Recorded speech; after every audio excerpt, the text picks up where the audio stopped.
జై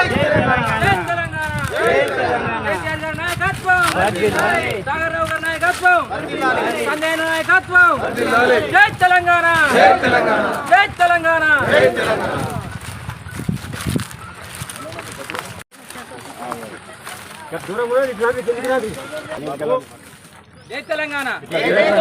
ఈరోజు మన నిజామాబాద్ పార్లమెంట్ సంబంధించి మన బీఆర్ఎస్ అభ్యర్థి బాజిరెడ్డి గోవర్ధన్ గారి ఎన్నిక కోసం సంబంధించి మనం ఈరోజు తిమ్మాపూర్ గ్రామంలో మన గౌరవ ఎమ్మెల్యే కల్వకుంట్ల సంజయ్ అన్న గారు మన తిమ్మాపూర్ గ్రామానికి ఇచ్చేసిన సందర్భంగా వారికి స్వాగతం సుస్వాగతం. అదేవిధంగా మన మండల వైసీపీ గారు ఈరోజు ఈ సభను ఉద్దేశించి కొంచెం నిమిషాలు. బీఆర్ఎస్ పార్టీకి అధిక మెజార్టీ ఇచ్చినాం తిమ్మాపూర్లో. పోయిన ఎమ్మెల్యే ఎలక్షన్ అప్పుడు 850 ఇచ్చినాం, మొన్న 750 ఇచ్చినాం. అంటే ఇంకా ఇప్పుడు అదే కొనసాగాలని అందరూ బీడీ పింఛన్ కానీ ఏ పింఛన్ వస్తుంది మీకు గుర్తే అందరికీ. బీడీ పింఛను, ఈ వితంతు పింఛను, అన్ని పింఛన్లు వస్తున్నాయి. అని మనం ఊరు డెవలప్ చేసుకున్నాం. ఇంతకుముందే పోయిన 5 సంవత్సరాల కింద పెద్ద సారు ఎమ్మెల్యే గారు ప్రతి ఏది అడుగుతుంది సీసీ రోడ్లు ఇచ్చారు, గట్టిలు ఇచ్చిండ్రు. మన తిమ్మాపూర్లో 25 డబుల్ బెడ్రూమ్లు కట్టించినాం, అన్ని ఇచ్చినాం. ఇంకా కొంతమంది పింఛన్లు కొంతమందికి వచ్చేది ఉండే. అప్పుడు అంటే వయసు ఎక్కువ ఉండి తక్కువ ఉండి వాళ్ళు ఏది ఫండ్ కరెక్ట్ లేక కొంతమందికి రాలేవు. అవి కూడా ఇప్పుడు మొన్న మన గవర్నమెంట్ వస్తుండే, కానీ ఇప్పుడు కాంగ్రెస్ గవర్నమెంట్ వచ్చింది కాబట్టి ఇవి వాళ్ళు మరి ఇంటికి 2500 ఇస్తామన్నారు, ఇవ్వలేరు. రైతు బంధు ఇవ్వలేరు, అన్నీ ఒప్పుకున్నారు, ఏది కూడా ఇస్తలేరు. ఇవాళ నేను ఎమ్మెల్యే అయినా అంటే మీ అందరి ఆశీర్వాదంతో ఇవాళ ఎమ్మెల్యే అయినా మీ అందరికీ ధన్యవాదాలు. కానీ దురదృష్టం కొద్దీ ఏమైందంటే మీరందరు గెలిపించారు కేసీఆర్ని, కానీ కొన్ని జాగాలలో పాపం కొందరు మోసపోయి హైదరాబాద్ పట్టణంలో కూడా 16 సీట్లు ఉంటే 16 సీట్లు మళ్ళీ కేసీఆర్ని గెలిపించారు. కానీ కొన్ని జిల్లాలు ఒక 2-3 జిల్లాల్లో మోసపోయి కాంగ్రెస్ ఓటేసిండ్రు. ఎందుకు ఓటేసిండ్రో కూడా మీకు తెలుసు. ఏం చెప్పిండో అక్కడ ఆ జిల్లాకు సంబంధించిన ముఖ్యమంత్రి అయింది. ఇప్పుడు మహబూబ్నగర్ అంటే అటు చివరి జిల్లా అది. అక్కడ ఆయననే ఇప్పుడు ముఖ్యమంత్రి అయిండు, రేవంత్ రెడ్డి అన్నట్టు. ఆయన ఏం చెప్పిండు ఆడ పోయి అందరికీ అంటే, కేసీఆర్ మీకు 2000 ఇస్తున్నాడు మీకు పెన్షన్లు, నేను 4000 ఇస్తాము. అవ్వలు తీసుకోకూరి, పెన్షన్ తీసుకోకూరి ఎవరు, నేను 4000 ఇస్తా వచ్చే నెల డిసెంబర్ అన్నాడు. అవ్వ రైతు బంధు తీసుకోకూరి నెలలా, వచ్చే నెల తీసుకోరి నేను 15000 ఇస్తావా అన్నాడు. అవ్వ దండం పెడతా మీ అందరికీ మీ కళ్యాణ లక్ష్మి బంద్ చేయని, ఇప్పుడు తీసుకోకూరి నెలలా, వచ్చే నెలలా నేను తులం బంగారం కూడా ఇస్తాను మీ కళ్యాణ లక్ష్మికి అన్నాడు. ఇంట్లో మహిళలందరికీ చెప్పిండు, ప్రతి ఒక్క మహిళకి ఏం చెప్పిండంటే, అమ్మ మీరు అందరు ఫిగర్ పడుకుని నెలకు నేను 2500 పంపిస్తా డిసెంబర్ నెల నుంచి అని చెప్పిండు. 6 నెలలు అయింది ఇప్పటికి.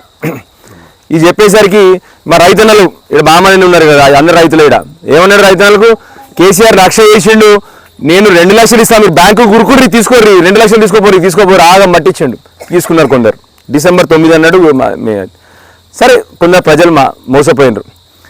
మీకు ఇంకొక విషయం చెప్పాలి, ఆఖరికి కేసీఆర్ పైసలు పెట్టిపోయిన రైతు బంధు కూడా ఇవ్వకపోతే కేసీఆర్ చూసినా మళ్ళీ కట్టబట్టుకొని బస్సు యాత్ర బయలుదేరండి. పాపం కాలు ఇరిగినా కూడా ఆపరేషన్ చేసి నేనే, సార్ ఇంట్లో వండుకోవాలి సార్, మీరు రెస్ట్ తీసుకోవాలంటే ఒక నెల రోజులు రెస్ట్ తీసుకున్నాడు.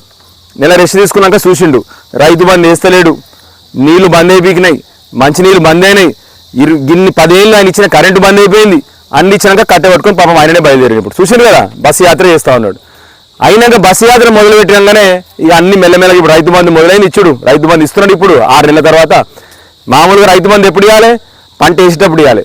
ఎప్పుడు ఇస్తున్నాడు, పంట కోసుడు అయిపోయింది, కొందరు మంది కోసుడు అయిపోయింది, కొందరు అమ్మేసారు కూడా, ఇప్పుడు ఇస్తూ ఉన్నారు. ఇంకా దానికి ఆ పంటకి ఏమన్నా వరికి 500 బోనస్ కూడా ఇస్తాం మీ అందరికి అన్నాడు. సరే ఇక అవన్నీ చెప్పిన దాంట్లో ఒక్కటి కాలే ఇప్పటి వరకు. మీ అందరికీ దండం పెట్టి చెప్తా ఉన్నా, మీ కొడుకులా చెప్తా ఉన్నా, 5 ఏళ్ళు నేను మీతోనే ఉండాలి. రేపు పొద్దున మీ పెన్షన్లు పోయి అడగాలని నేను, ఎందుకంటే అందరు ఇంటింటికి 2500 పెన్షన్ ఇస్తా అన్నాడు. ఇంకా కొందరు మంది మా బీడీ అక్క చెల్లెలు ఉన్నారు. స్పెషల్లీ నా బాధ ఏంటంటే మా బీడీ అక్క చెల్లెల గురించి నా బాధ ఎక్కువ ఉంది. అంటే ఆయన 6 నెలలు అయింది ముఖ్యమంత్రి అయ్యి, ఇప్పటి వరకు మీరు చూడండి, అందరు టీవీలు చూడండి, మళ్ళీ తిరిగేయండి, అన్ని చూడండి, ఇప్పటి వరకు బీడీ కార్మికుల పేరెత్తన్న ముఖ్యమంత్రి గీననే. కనీసం పేరెత్తలే. అది ఇచ్చుడు పోడు సచ్చుడు పోడు వేరే విషయం, కానీ పేరు కూడా ఎత్తలే. అంటే అంతకుముందు మీకు అందరికి గుర్తుండాలి, అంతకుముందు ఏ ప్రభుత్వం కూడా బీడీ కార్మికులకు రూపాయి ఇవ్వలే. ఇప్పుడు దేశంలో కూడా ఏ ప్రభుత్వం ఇస్తారు బీడీ కార్మికులకు? కొట్టి కేసీఆర్ ఒక్కడే ఇచ్చిండు 2,000 రూపాయలు. ఇప్పుడు నా భయం ఏంటంటే మరి అది ఉంచుతాడా తీస్తాడా? మరి నేను కొట్లాడాలి ఇప్పుడు రోజు పొద్దున్న లేచి ఆయనతోని. మరి కొట్లాడాలంటే ఇప్పుడు మీరు అందరికీ నాటి కాంగ్రెస్కో బీజేపీకో ఓటేసాను అనుకో నేను చెప్పేది ఏమంటారు? రేపు పొద్దున నేను పోయి కొట్లాడితే ఇప్పుడు నేను అసెంబ్లీలో కొట్లాడాలి. ఇప్పుడు 5 ఏళ్ళు నేనే కదా ఎమ్మెల్యేని, ఇప్పుడు కొట్లాడాలి, రోజు పొద్దున్న లేచి కొట్లాడాలి వాళ్ళతో. ఎందుకంటే ప్రభుత్వం వాళ్ళది, మనం కొట్లాడాలి. ఇప్పుడు నిలుస్తున్నది ఎలక్షన్లకు కూడా మంచి రైతు బిడ్డ బాజిరెడ్డి గోవర్ధన్ అని చెప్పేసి ఒక కాపు బిడ్డ, బీసీ బిడ్డ. చాలా ఆయన ఇప్పటికీ ఒకసారి సర్పంచ్ ఉండే, 2 సార్లు మండల ప్రెసిడెంట్ ఉండే, 4 సార్లు ఎమ్మెల్యే అని ఇప్పటికి. అంటే ఎంత మంచి నాయకుడు అయితే గిన్నిసార్లు గెలుస్తారో మీరు ఆలోచన చేయండి ఒక్కసారి. ఇక్కడ మన కమ్మరిపల్లి నుంచి మొదలు పెడితే అడికి అన్ని కాన్స్టిట్యున్సీలు గెలిచింది. మరి ఒక్క కాన్స్టిట్యున్సీ కాదు, ఏదో ఒక కొరుట్లానో మెట్పల్లి కాన్స్టిట్యున్సీ కాదని గెలిచింది. ఆర్మూర్లో గెలిచిండు, బాన్స్వాడలో గెలిచిండు, నిజామాబాద్లో గెలిచిండు, బోధనలో గెలిచిండు. గన్ని గెలిచిన నాయకుడు ఒకడే మన రాష్ట్రంలో. కేసీఆర్ తర్వాత ఆయన ఒకటే గిన్ని జాగాలు గెలిచిండు. గంత మంచి నాయకుడు. అందుకొరకు మీ అందరి దండం పెట్టి చెప్తా ఉన్నా. ఇప్పుడు తెలంగాణ పరిస్థితి ఇంకొక ముచ్చట చెప్పాలి మీకు. ఇదేమో కాంగ్రెస్ వాళ్ళ పరిస్థితి. పోయినసారి ఈడ ఎంపీ ఎవరమ్మా? ఇప్పుడు అరవింద్ ధరంపురి అయినా బీజేపీ అయినా ఎంపీకే గెలిపించారు.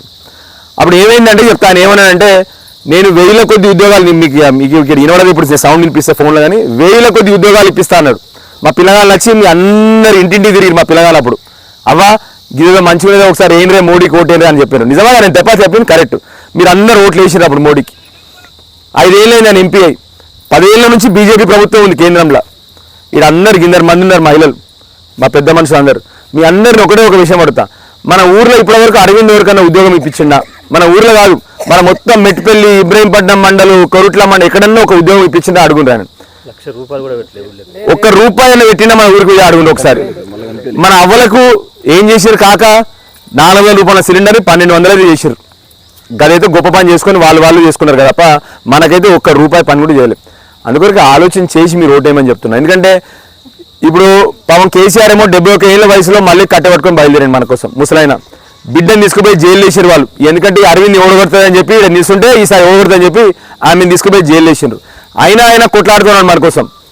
మరి మన కోసం మనం కనీసం ఓటేసుకోలేమా అని ఆలోచన చేసుకొని ఓటేయమని మీ అందరిని కోరుతున్నాను. అన్నిటికంటే ముఖ్యంగా మన తిమ్మాపూర్ గ్రామంలో మీకు దండం పెట్టి, నేను మామూలుగా ఎవరి నాయకుల గురించి మాట్లాడా ఏం నాకు అవసరం లేదు, నేను పని గురించి మాట్లాడతా. మీ ఊర్లో చైతన్యం రావాలి. ఎందుకంటే నాయకులు వాళ్ళ పనుల కోసం రాజకీయ పార్టీలు మారుతున్నారు కాబట్టి దయచేసి దండం పెట్టి చెప్తా ఉన్నా మీ అందరికీ, మీ కొడుకులాగా మీ బిడ్డలాగా చెప్తా ఉన్నా. రేపు పొద్దున రాజకీయానికి విలువ లేకుండా పోతుంది. ఇక ఇదే రాజకీయం అవుతుంది. ఏ పార్టీలు ఉంటే ఆ పార్టీలో దుంకాలి, పని చేసుకోవాలి, రాజకీయ నాయకులు బతుకుతారు, మీరు బతకరుగా. అందువరకే మీ చైతన్యం తిమ్మాపూర్ గ్రామం నుంచి ఆరంభం కావాలి. ఈసారి దండం పెట్టి చెప్తున్నా, రేపు పొద్దున మీరు తిమ్మాపూర్ గ్రామంలో ఎక్కువ ఓట్లు లేని పోయినసారి కంటే అప్పుడు చెప్తా, పార్టీలు మారే వాళ్లకు తిమ్మాపూర్ గ్రామం వాళ్ళు చెంప మీద చెల్లు అని కొట్టిపిస్తారు. మీ అందరికీ బుద్ధి చెప్తారు. నాయకులకు కూడా బుద్ధి రావాలి. నేను చెప్పేది, నేను కూడా నాయకుని ఇవాళ నీ మొండరు దాటుకొని ఇప్పుడు నేను కూడా రాజకీయ నాయకుని. ఇప్పుడు నేను నాయకులకు బుద్ధి రావాలని చెప్తున్నా. రేపు పొద్దున ఇప్పుడు నేను కొత్తగా వచ్చిన, ఇక మీరు ఇప్పుడు ఒక ఎవరికో పార్టీని మాటలకు ఓటేసారు అనుకో, ఏమైతుంది? అవన్నీ నేను కూడా పోయి ఇంకో పార్టీ పోతుంది అనుకుంటారు. మీకు అర్థమైనా చెప్పింది? ఇక రాజకీయాలకు విలువ లేకుండా పోతుంది. అందరు ఎవరి పని వాడు చేసుకుంటారు రాజకీయ నాయకులు. ఇక కొత్త పార్టీ రాగానే కొత్త పార్టీకి దుంగలే, ఏ పార్టీకి అయితే ఆ పార్టీకి దుంకాలే, ఇక అదే లొల్లులు ఉంటారు. అందుకని మీ అందరికి దండం పెట్టి చెప్తా ఉన్నా, మీ అందరికీ మీ చైతన్యం, మా తిమ్మాపూర్ చైతన్యం చూపెట్టిన చెప్పి మీ అందరికి కోరుతా ఉన్నా. తెలంగాణ కోసము, మంచి రాజకీయం కోసము రేపు పొద్దున యువకులు కూడా వాళ్ళకి తెలవాలి. మీరేసే ఓటు పిల్లలకు కూడా తెలుస్తుంది కదమ్మా. మీరు వేసినాకనే కదా ఓటు పిల్లలకు ఓట్లు లేవు కదా పాపం. రేపు పొద్దున పిల్లలు కూడా రాజకీయ నాయకులు అంటే నేను ఏదో ఆశయంతో వచ్చిన, అన్నీ వదులుకొని వచ్చిన పెద్ద ఉద్యోగం. నాకు బాధ అవుతుంది రాజకీయాలు చూసి, రాజకీయ నాయకులు చూసి గలీజ్ అనిపిస్తుంది నాకు. వచ్చి నుంచి 5 నెలలు చూసి రాజకీయ నాయకులు చూసి గలీజ్ అనిపిస్తుంది నాకు. ఎందుకైనా రా అనిపిస్తుంది ఇప్పుడు రాజకీయ నాయకులు. మంచి ఇన్ని రోజులు అందరికి ఎవరు వచ్చినా ఆపరేషన్ ఫ్రీగా చేసి పెడుతుంది మా ఊరోళ్ళకు, అందరు సేవ చేసిన గదేనాయం అనిపిస్తుంది. ఎందుకంటే రాజకీయ నాయకులు బతుకుతున్న విషయం అర్థమైపోయింది నాకు. దయచేసి మీ తిమ్మాపూర్ గ్రామంలో మీరందరూ చైతన్యం చూపెట్టి మళ్ళొకసారి మన కారు గుర్తు ఓటేసి మళ్ళీ తెలంగాణను గెలిపించాలని చెప్పి మీ అందరి చేతులు జోడించి మీ కొడుకులాగా చెప్తా ఉన్నాను. Thank you. జై తెలంగాణ. ఒకసారి అందరు అమ్మలు జై తెలంగాణ గట్టిగా నాలే. ఎందుకు కూడా చెప్తా, ఇంతకుముందు చెప్పాడు ఈ కొత్త ముఖ్యమంత్రి ఇప్పటి వరకు బీడీ కార్మికుల గురించి మాట్లాడలే. రెండో విషయం మాట్లాడాలి ఇప్పటివరకైనా. మీరు ఆయన మీటింగ్లు చూడండి, ఇప్పటివరకు జై తెలంగాణ అల్లే ఆయన. ఇన్నో అమ్మ తెలుసు ఆల్రెడీ, అమ్మ చెప్పేసి. మనం పుట్టిన గడ్డ, కొందరు 1000 మంది చనిపోయినాక మనకు తెలంగాణ వచ్చింది, అవునా కదమ్మా? మరి తెలంగాణ ముఖ్యమంత్రి ఫస్ట్ ఏమనాలమ్మా? జై తెలంగాణ అనాలి. అవునా కదా? వీళ్ళు ఎవరైనా ఇప్పుడు నీ ఊరి మీద నీకు ప్రేమ ఉంటుందా లేదా? ఎవరికైనా కనీసం జై తెలంగాణ అని ముఖ్యమంత్రి మొదటి ఈయన ఇక. అందుకొరకు మీ అందరు మీరైనా గట్టిగా అంటే నాకు వినబడాలి ఒకసారి గట్టిగా జై తెలంగాణ.